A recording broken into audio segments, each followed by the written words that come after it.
இந்த மாநாடு ஒரு சின்ன சாம்பிள் தான், இது ட்ரெய்லர் தான்.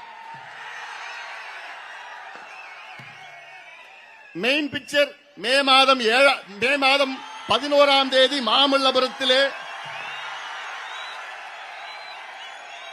நடைபெறவுள்ள மாநாடு. இது ஒரு மண்டல மாநாடு, அதுவும் நம்முடைய சோழ மண்டல மாநாடு. சோழர்கள் நம் முன்னோர்கள், அவர்கள் வழியில் வந்தவர்கள். இந்த மாநாட்டை ஒரு சமுதாய நல்லிணக்க மாநாட்டாக நடத்த வேண்டும் என்ற நம்முடைய ஐயா அவருடைய விருப்பம். இது ஐயா அவர்கள் ஏதோ இந்த மாநாட்டை திடீரென்று ஒரு சமுதாய மாநாடாக நடத்தவில்லை.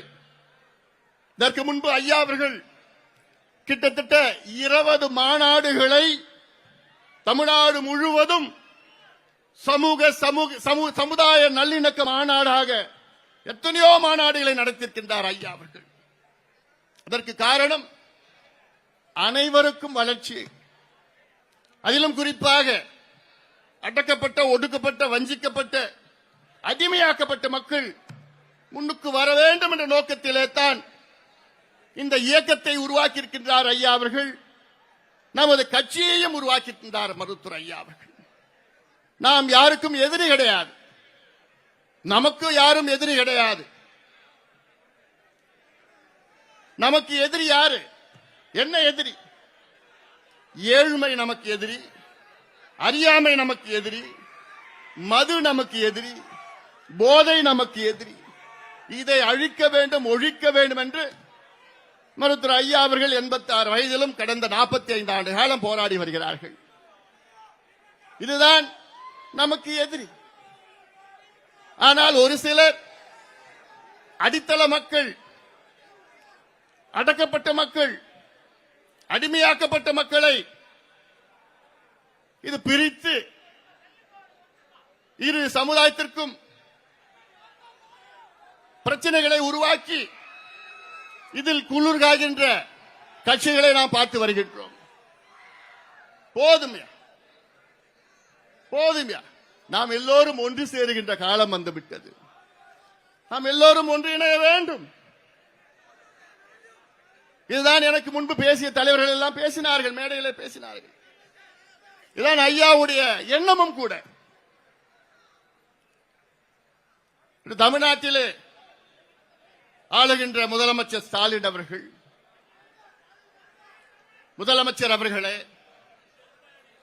நாங்கள் கேட்பது தமிழ்நாட்டிலே சாதிவாரி கணக்கெடுப்பை நடத்துங்கள், நடத்தி தமிழ்நாட்டில் உள்ள 100 விழுக்காட்டு மக்களுக்கும் இடஒதுக்கீடை வழங்குங்கள், அனைத்து சமுதாயத்திற்கும் இடஒதுக்கீடை வழங்குங்கள் என்று ஏதோ நேற்று என்று கிடையாது. 45 ஆண்டுகளுக்கு முன்பாக வன்னியர் சங்கத்தை தொடங்குகின்ற அந்த நாளில் அப்பொழுது போட்ட முதல் தீர்மானமே இதுதான்.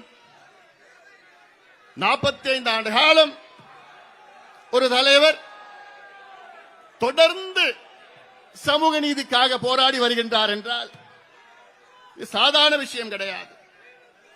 இதை தமிழக மக்கள் ஏற்றுக்கொள்ள வேண்டும். இந்த மக்களுக்காக, தமிழக மக்களுக்காக மருத்துவர் ஐயா அவர்கள் ஆண்டிற்கு 365 நாட்களும் உங்களுக்காக சிந்தனையில் இருக்கின்றார். காலையில் எழுந்தவுடன் இரவு வரை உங்களை பற்றி தான் அவர்களுக்கு சிந்தனை. இந்த மக்களுக்கு என்ன செய்யலாம், இந்த பிள்ளைகளுக்கு எப்படி கல்வி கொடுக்கலாம், இந்த மதுவை எப்படி ஒழிக்கலாம், இந்த போதையை எப்படி அழிக்கலாம், இந்த விளைநிலங்களை எப்படி காப்பாற்றலாம், விவசாயிகளை எப்படி காப்பாற்றலாம், சூழலை, சுற்றுச்சூழலை எப்படி முன்னிலைப்படுத்தலாம்.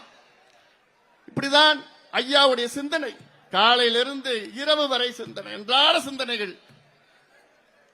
இப்படி ஒரு தலைவர் எங்கேயாவது நீங்க பார்த்திருக்கிறீங்களா? இதை இந்த சமுதாயம் மட்டுமல்ல, தமிழ் சமுதாயம் ஏற்றுக்கொள்ள வேண்டும்.